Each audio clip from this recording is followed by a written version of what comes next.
Starting today, we're gonna live here, so you gotta move out. We'll handle the $2,000 mortgage. Nancy and Joe grin at us. I felt a headache coming on. But it was just as I had anticipated, so I'm not surprised. All right, then how about a $5,000 mortgage? A $5,000 mortgage? You guys can't possibly get approved for a mortgage that high. Seeing my mother-in-law laughing behind Nancy, who was making a complete fool of us, Bob and I exchanged knowing glances. Fine, we're out of here, and we're not giving you any more money, got it? Yeah, do as you please. You've already taken money from our mother and father, so let's just cut ties moving forward. Understood. Bob didn't argue. He simply turned on his heel, took my hand, and we left the house. We headed straight to the real estate office. Truth be told, we'd already been preparing to move. While filling out mortgage paperwork at the real estate office, I imagined the future of my sister-in-law and her husband, and I couldn't stop laughing. My name is Susan Johnson, a 37-year-old novelist. I had the good fortune of hitting it big with a novel I wrote when I was young, and ever since, I've made my living as an author. I met my husband Bob when I was 20. The reason we met was because I brought my novel to his company. Bob was the one who backed me up and helped me make my debut as a writer. For about 10 years, we were professionally involved as an editor and author. But when one of my novels won an award, he kind of proposed by confessing his feelings for me. I had been secretly in love with Bob since my debut, so I was over the moon. I remember almost being late for the award ceremony. After we got married, Bob got promoted to editor-in-chief. He's still in charge of my work, and now he's the best partner supporting me both officially and privately. Our life as newlyweds began with moving into Bob's parents' house.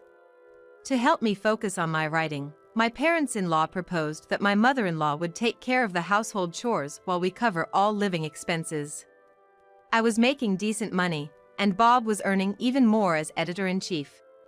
Neither of us is good at housework, and Bob was often busy around the clock, so we gladly accepted the offer to live with my parents-in-law. My mother-in-law has always been a homemaker, and she's absolutely perfect at keeping the house. The house is always clean, and the food is incredibly delicious. But one concern I have is her extravagant taste. She spends a lot of money on ingredients. For today, USDA prime grade steaks. Yesterday, it was some sort of celebration. Well, if you're gonna eat, might as well eat something good, right? This steak is from the butcher shop near the station, $35 for 3.5 ounces. Hearing the price of the steak in front of me, I was speechless. No matter how much Bob and I earn, we can't afford to have luxury items like crab and high-grade steak as a part of our daily meals.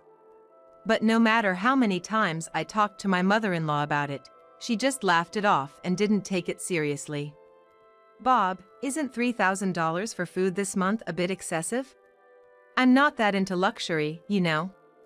We'll go bankrupt at this rate. $3,000. That's almost the same as an entry-level salary. And it's not like we're dining out. I'll talk to Mom about it. Sorry about this. Since my mother-in-law took care of all the household chores, we had left the shopping and everything else up to her. We were paying with a credit card, so we could easily track the expenses. The next day, Bob immediately took the statement to his mother for a discussion. About 30 minutes later, while I was working, my mother-in-law and Bob came in with a humble knock, and she was with her eyes downcast, looking sorry. I had no idea I was spending $3,000 a month on food. I'm sorry, Susan. No, I should be thanking you. You're the one doing all the housework for us. How about we eat out a few times a month as a token of our gratitude? Thank you, Susan. Seeing my mother-in-law's tears of joy made me wish I'd made the suggestion sooner. Since then, she stopped buying unnecessarily expensive groceries, and we enjoyed eating at high-end restaurants about 3 times a month. However, a few months into this lifestyle, things started to change. The turning point was when my sister-in-law and her husband moved nearby. One day, while dining at a restaurant they had reserved as a moving-in celebration, my sister-in-law, Nancy, started picking a fight with me. Susan, you always stay home, I envy you. Plus, Mom does all your housework, right? Sounds like you're enjoying life. Even if I'm home, I'm working. Writing novels is my job. Is that a way to brag about being smart? Anyone can write, you know. You're putting on airs. We're tight on money because we're raising twins, so could you please cover the bill here too? After saying that, Nancy left the restaurant in a huff with her husband, Joe. Left behind were Bob and I, my parents-in-law, and Nancy's twin children. The twins were already in elementary school, but they were so ill-mannered that my parents-in-law had to look after them the whole time. Nancy just looked at this situation unconcernedly while fiddling with her smartphone, and Joe just kept ordering drinks and was clearly intoxicated. Honestly, their departure didn't trouble me much, but when they pushed me to pay, I jumped in surprise at the register. Your total comes to $2,500. $2,500? There were 6 adults and 2 kids, making it 8 people. The kids' meals were about $50 each, and the adult meals should have been around $250 each. That would sum up to $1,600. Neither we nor my parents-in-law ordered anything extra, which means the remaining $900 was spent by Nancy and Joe on drinks and food. Bob did caution Nancy about this, but she showed no remorse and didn't offer to contribute. To be honest, this was expected, but I was particularly concerned by my mother-in-law's attitude. She was always lenient toward Nancy, dismissing everything with a, "Well, it can't be helped." Even when Bob and my father-in-law tried to reprimand my mother-in-law and Nancy, Nancy simply shot them down with a, "We don't have money." Usually, that might be understandable, but after letting us run an extra $900 tab and making reservations at a fancy restaurant under the guise of a moving-in celebration, yet having no intention of paying, it just didn't feel right to let it slide. But we couldn't directly confront my mother-in-law about this, so in the end, my husband and I were just forced to feel contented about paying for them. Ever since then, my mother-in-law's reckless spending became even more blatant. From theater tickets to Broadway shows, to fancy lunches at high-end restaurants, the credit card statements always showed amounts for 2. She was usually doing all these things with Nancy, and they'd typically leave the twins at our place, disrupting my workflow. Today, we're going to enjoy some gourmet French cuisine by a renowned chef. Susan, can you look after the kids for us? Hold on a second. Ignoring my plea, Nancy and my mother-in-law happily left together, and I was stuck chasing around the hyperactive twins all day. Despite several warnings from my father-in-law and Bob, my mother-in-law would say sorry at that moment but leave the twins with us again the next day. Even on weekdays, I found it odd that the twins were freely hanging out at our house. When I asked Bob about it, it turned out the twins were refusing to go to school and were just killing time at home. If things continue like this, I'll never meet my novel deadlines. I boldly suggested that we build another house in the yard and make it on the property. My mother-in-law was thrilled at the idea and immediately started looking for a construction company. My parents-in-law's home had enough land to easily build another house. Having a separate building on the same property would give me the solitude I need to work, and the twins couldn't disturb my living space either. My father-in-law had already mentioned contributing to household expenses, so reasonably we could have him and his wife live separately. Furthermore, after discussing it with my father-in-law, he agreed to also contribute $2,000 a month towards loan repayments as a living inheritance. It seemed that because we were covering all the living expenses, both his salary and retirement benefits had mostly gone into savings. My parents-in-law's house was old, so we eventually decided to rebuild. Expenses piled up, but luckily, I received some royalties from a novel I published last year. Coupled with the $2,000 we were getting from my father-in-law, it looked like we could manage the mortgage payments. My mother-in-law handled the discussions with the construction company, updating me and Bob on the finalized plans. We adjusted anything that didn't sit right with us, and the project moved along little by little. However, Nancy and her husband kept sticking their noses into these discussions, and I had a bad feeling about it. Bob felt the same way. We were checking into Nancy and her husband's background while also preparing a contingency plan. Finally, the new house was ready. On the moving day, as we were waiting for the movers, Nancy and her husband approached us, grinning from ear to ear. "Starting today, we're gonna live here, so you gotta move out. We'll handle the $2,000 mortgage." Nancy and Joe grinned at us and I felt a headache coming on. But it was just as I had anticipated, so I'm not surprised. All right, then how about a $5,000 mortgage? A $5,000 mortgage? You guys can't possibly get approved for a mortgage that high. Seeing my mother-in-law laughing behind Nancy, who was making a complete fool of us, Bob and I exchanged knowing glances. Fine, we're out of here, and we're not giving you any more money, got it? Yeah, do as you please. You've already taken money from our mother and father, so let's just cut ties moving forward. Understood. Bob didn't argue. He simply turned on his heel, took my hand, and we left the house. We headed straight to the real estate office. Truth be told, we'd already been preparing to move. While filling out mortgage paperwork at the real estate office, I imagined the future of my sister-in-law and her husband, and I couldn't stop laughing. The new house that Bob found was on a hill with a great view of the ocean. I chose a room with the best view as my workspace and started catching up on my writing. It was just a matter of hours, but when I took a break to check my phone, I had dozens of missed calls. The callers were my mother-in-law and Nancy, and there were also a few voicemails. I deleted all the missed calls, contacted Bob, and went back to writing. That night, as Bob came home and we were eating dinner, he told me about the conversations he'd had with his mother and sister. Apparently, Nancy really thought the mortgage was only $2,000. It's almost like building two custom homes, just as my mother-in-law wanted. There's no way we could have done that for just $2,000. Nancy was mad at Bob, saying I'd kept intentionally the real cost a secret, but we had properly gone through the process at the realtor and sent the document with the amount of money to Nancy. Nancy was the one who had agreed to it and sent it back to the realtor. They called to say they felt cheated and demanded that we pay the mortgage. I told them we've cut ties and won't be paying. You good? Well, seems like neither Nancy nor Mom gives a darn about what I say. All they do is nag about money.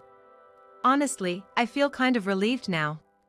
I sensed he was putting on a brave face, but I was grateful for how Bob had stood up to protect our lifestyle. My heart warmed, just like it had on our wedding day, and I knew I'd follow him forever. In the end, there was no way Nancy and her husband could pay $5,000 a month, and it turned out that my father-in-law paid the first month's $5,000. But even if from the next month, my father-in-law started contributing $2,000 like he did for us, Nancy and her husband couldn't even come up with $3,000, so the house was quickly put up for sale. After selling the house, Nancy's family and my mother-in-law moved into a rundown apartment nearby. My father-in-law has been divorced from my mother-in-law and living separately for 2 months now. On my way to a meeting near our old home, I was suddenly grabbed and stopped. Susan, I found you, you have to take responsibility. It was Nancy who grabbed me, and I was shocked by how she'd changed. Her hair was a mess, her once beautifully manicured nails were chipped, and she looked older than Bob. Is that you, Nancy? It's your fault we can't go out and have fun. Take us to your house right now. I felt terrified by the miscommunication for the first time and immediately started scanning for a nearby police station. Then I noticed my mother-in-law, the twins, and Joe lurking in the shadows, and realized they were dead serious about coming to live at our place. Sorry, I have a meeting. Could you wait at that cafe over there? I'll be done in about an hour. Fine, but make it quick. Nancy and her crew entered the cafe. I rushed to my meeting location. I told Bob, who was already waiting there, about what had happened with Nancy. Let's move to another location quickly. I followed Bob out of the cafe and we both hopped in a cab to head to the publisher's office for our meeting. About an hour in, my phone started ringing, but I ignored it and turned it off. Then Bob's phone started ringing. When Bob reluctantly answered, I could hear Nancy yelling loudly enough for me to hear across the table. It seemed they ordered a bunch at the cafe despite not having any cash.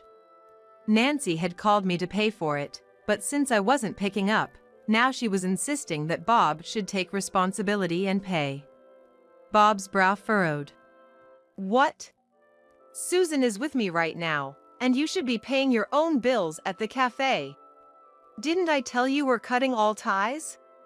Because you married that woman, we're in this mess. Divorce her and come home and send money for living expenses. You've always thought it's a given to receive things, but you're old enough to know better now. Handle your business, you've got Joe with you. Bob turned off his phone, just like I did. We continued our meeting and went home together in a cab that night. The next day, when we turned on our phones, we found out that there had been a message from the police and we headed to the police station. Apparently, both Nancy and my mother-in-law were claiming that Bob and I had set them up, which is why they couldn't pay at the cafe. So, it seemed they were claiming that Bob and I were the ones at fault. The police wanted to hear our side of the story just to be sure, so I explained everything, including why I sent them to that cafe and that I had no idea they wouldn't be able to pay. To begin with, it appears that my sister-in-law's family and mother-in-law went wild eating and drinking at the cafe, racking up a bill close to 50,000 yen. They then apparently caused a scene, claiming the charges were unfair. They reportedly broke cups, threw chairs, and even shattered a windowpane before being restrained by the police. Bob and I immediately went to apologize to the cafe owner. Luckily, the owner was understanding and said we were not at fault. I was still feeling guilty for directing them to that cafe, but the owner asked, instead, if we could testify and provide information when they take legal action against my sister-in-law's family and my mother-in-law. Bob and I agreed and told the police we would not vouch for them anymore. That night, we unexpectedly heard from my father-in-law.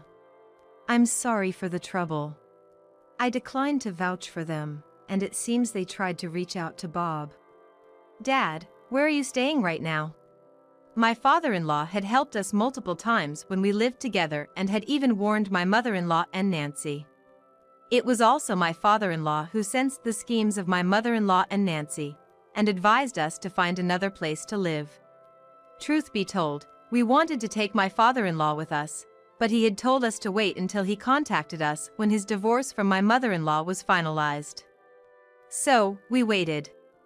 I'm staying at a hotel right now. How about you come live with us?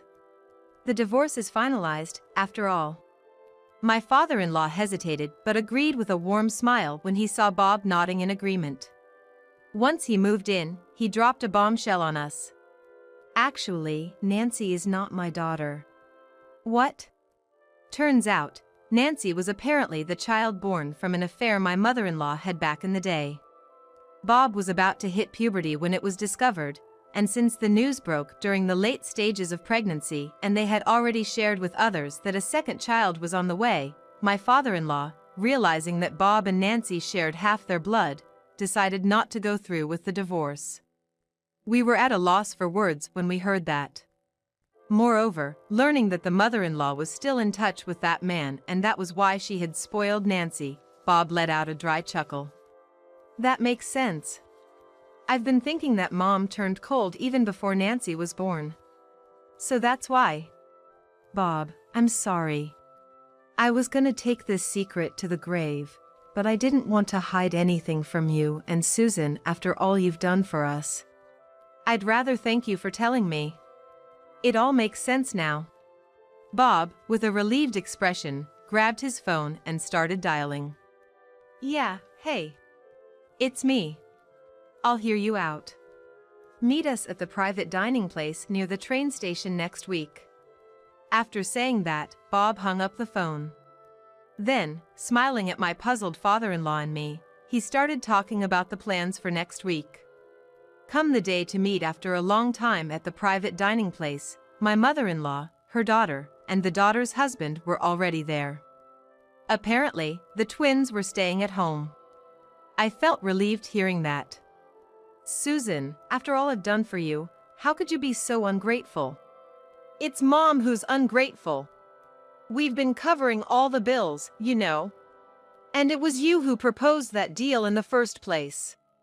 We've been holding up our end. Bob, keep your mouth shut.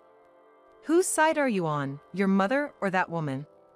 Considering you had an affair while married and had Dad raise that child, all while continuing the affair, I care about Susan more than a mother like that. Why do you? Seeing her mother's flustered reaction, Nancy looked dumbfounded at first, but soon she seemed to understand and her face went pale. Then she looked at my father-in-law and began speaking in a cutesy voice. "I'm your daughter, right? This is a lie, right? Susan, you're making up stories again." "It's not a lie, it's the truth." "What?" Nancy said that, losing all her initial vigor. Next to such a dejected Nancy, Joe was leisurely ordering and sipping his drink. "Well, that's beside the point, but how much are you gonna give me?" "Excuse me?" "I mean, the support, that's what we're discussing today, right?" Joe, seemingly misunderstanding something, said this while grinning and swirling his drink around. For a brief moment, we were all taken aback by his audacity, but soon my father-in-law corrected him. "We won't be giving you any financial aid. We're cutting ties with you. We won't be seeing each other again." Kidding, right? How much a month? $2,000? $3,000? I don't want to work, so I'd prefer at least $4,000 if possible. Despite my father-in-law's words, Joe continued with his brazen demands. Bob was smiling the entire time. But his eyes weren't. In front of this unamused Bob, Joe kept his sneering smile and began munching loudly on his snack. Then, Bob replied with a beaming smile. "Don't mooch off others for an amount you've never earned yourself." "Excuse me? You a baker or something? You're old enough, you have kids, don't spend other people's money on them. Why should the money Susan and I worked so hard for go to a stranger? We've cut ties, and we're not giving you a cent." Bob, while maintaining his smile, said this all in one breath. Joe was taken aback and was completely frozen. In reality, Bob is generally calm and speaks politely. But when he gets angry, his tone can turn sharp even while smiling. Therefore, among the editorial staff and authors, he's teased as the smiling devil. "Susan, Dad, and I are complete strangers now, so you all better work hard and fend for yourselves. If you come close again, I'm gonna call the police." "How could you say such things to your own mother and sweet sister?" "I said I've cut ties. You're not my mother anymore, and my sister isn't sweet. She's a complete stranger now." The firm rejection from Bob left my mother-in-law, Nancy, and Joe speechless. As a parting gift to them, we left some bills on the table for the reservations we made at the restaurant and then left. After that, my father-in-law began living with us full-time. There was always spare room, and he's a quiet man, never interferes with my work, so there were no issues. For house chores, we decided to hire a housekeeper, so our place is always comfortable. Our father-in-law has gotten really into writing poems in his spare time. He writes astonishingly beautiful poems and recently even won an award in a poetry contest. It seems my mother-in-law was abandoned by her adulterous lover. The moment my father-in-law asked for the return of a debt from the mortgage, the other man took off. Turns out the guy she had an affair with was also married, and when his family found out about Nancy, it became a total mess. Eventually, it seems she continued to live with her daughter and son-in-law. I heard they are both big spenders, so they're piling up debt and struggling financially. By the way, the twins were apparently abandoned by Nancy and were taken into custody. they're now in a children's home. I heard that they've started attending school and have become much more well-mannered than before. As for me, I found out I'm expecting. I had given up thinking I could never have children, so it was quite a shock. Bob, being a worrier, has become even more overprotective. He's been jotting down notes on my health every day, which feels a bit too much, but we're living very happy days. I think about incorporating the stories of my mother-in-law and my sister-in-law's family into my writings someday. I looked out the window at the ocean, deciding to focus on giving birth first and then start writing a new book.